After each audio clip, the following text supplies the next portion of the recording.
If you've been paying attention in the news lately, you may have seen that Sony is planning on shutting down Driveclub servers, alongside delisting the game and its DLC as a whole. While this may seem drastic, and a shining example on why games preservation is an absolute must, chances are you've never played Driveclub, its excellent bikes DLC, or even the decent VR port. But most likely, you've heard that this game failed. So why even bother making this video? I've always been a fan of the game, and long before I even thought I would be writing and making videos for a site, I was enthralled with Driveclub. And quite frankly, I think this game deserves a look back on exactly what happened and how in just a few short years, Driveclub went from this to this. I'm Nick, I pretend to be smart, and this is Driveclub.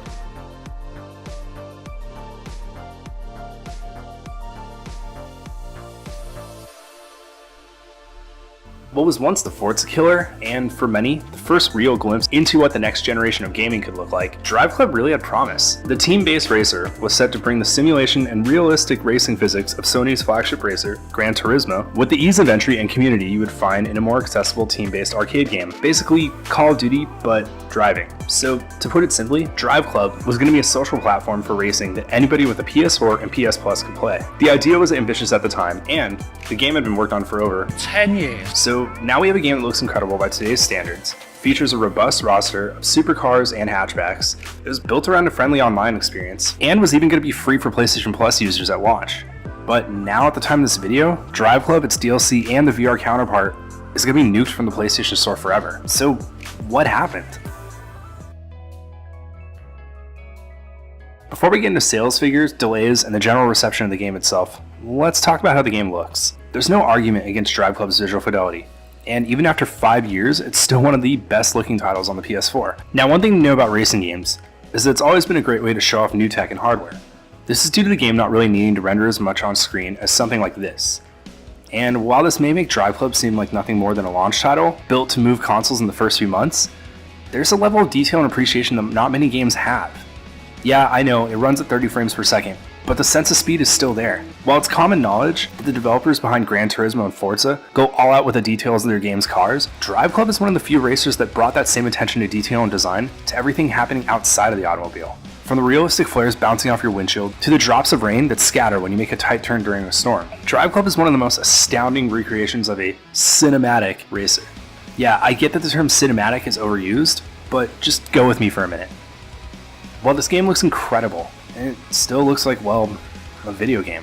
Driveclub, on the other hand, while not as technically impressive as a contemporary racer, it still edges out the competition due to its incredible lighting, beautiful environments, and its sense of speed.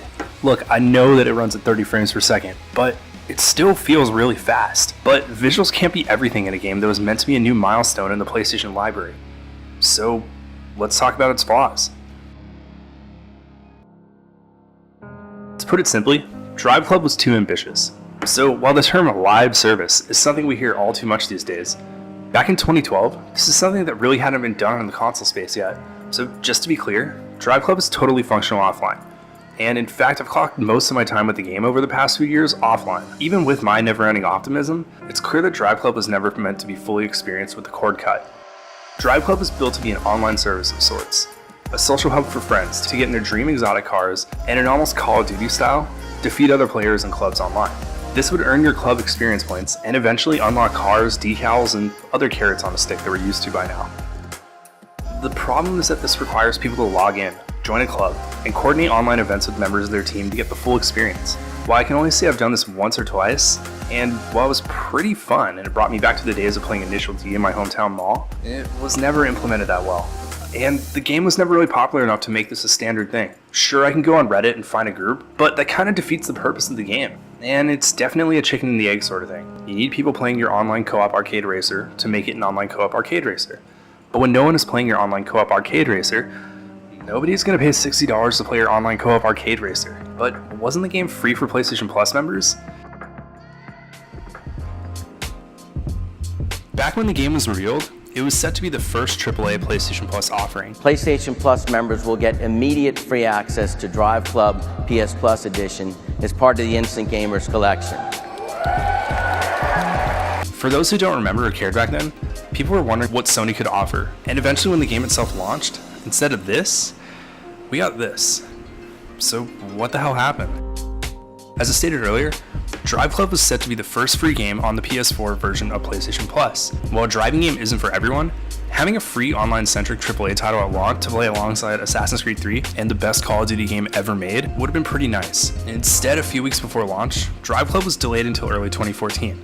In a post on the PlayStation blog, then PlayStation head honcho, Shuhei Yoshida, stated, "Driveclub will be a truly innovative, socially connected racing game, but the team requires more time in order to deliver on their vision, and I'm fully confident the game will surpass your expectations." While delays are all but expected this day and age, something tells me Driveclub would have fared well against PS4's launch lineup, and it's safe to say that this racer would never really recover.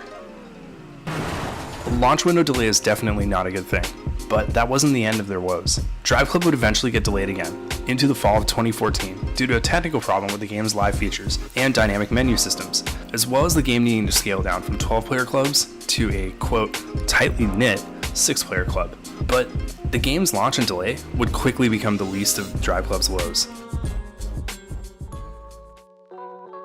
Driveclub's launch was more of a misfire than anything. A day after launch, in a Facebook post on the official Driveclub page, the studio had to apologize for the game's almost unusable server issues and the delay of the once-promised launched PlayStation Plus version. In a rare break from typical PR speak, Evolution Studios informed frustrated players that they were working hard on getting the game's online features to a playable state and brought up a temporary offline solution. While the game itself is fun offline, and as I stated earlier, totally playable without an internet connection, you have to realize how incredibly frustrating and disappointing this was to people like myself who had waited months for this game. This combined with the average at best review scores, launching alongside of Forza and Project Cars, the expectation of free edition, and early stages of a pushback on launch day DLC and microtransactions, Driveclub was not in a good place. So, is it even worth playing? Driveclub, with all of its faults and drama, is actually pretty fun. The sense of speed, even though it's only at 30 frames per second, small challenges while racing, and the distinct difference between a hypercar and a VW hatchback are enough to keep fans of arcade and sim racers occupied for a while. While the game's always connected social experience may be dwindling, or offline if you're watching this after the servers have shut down, there's still a decent amount of game to be had in between the different events. It's absolutely gorgeous presentation and pretty good soundtrack. And that's probably something Evolution Studios and Sony could have spent more time showing their audience. Because when you ask someone who's actually played the game for an extended period of time, the reaction is typically positive. Driveclub is one of those once-in-a-year flops that we see in gaming, and unfortunately this led to the developer closing down and the game becoming delisted from the PlayStation Network store forever. What was once seen as the next step in AAA racing games, and console online experiences in general, has been reduced to a distant memory. So is the game worth picking up still? Absolutely. While this game definitely won't replace Gran Turismo or Project Cars anytime soon, and it's losing all of its online functionality in about a year from now, Driveclub is worth the price of 2 coffees. And like the Order 1886 and Killzone Shadowfall, Driveclub is one of those essential budget PS4 titles that's still worth playing. So if you can find a copy, go for it. Who knows? Maybe you'll like it as much as I did. It also has a VR version, so that's like one of 4 games worth playing there. Really shouldn't have bought that headset.